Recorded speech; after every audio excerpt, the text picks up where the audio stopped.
Hello everyone, welcome back to my channel.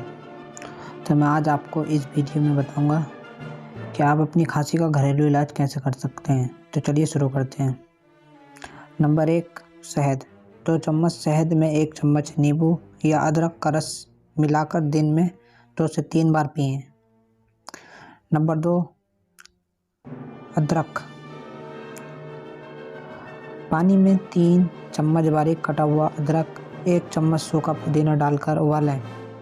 ठंडा होने के बाद इसे शहद के साथ अच्छी से तरीके से मिश्रण कर दें और दिन में रोज़ 1 चम्मच पिएं।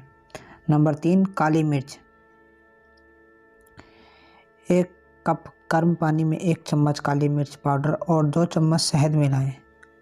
रोज़ 2 से 3 बार पिएं। नंबर 4, हल्दी। दूध में हल्दी पाउडर मिलाकर रोज़ दिन में या रात में इसका सेवन करें। नंबर 5, गुड़।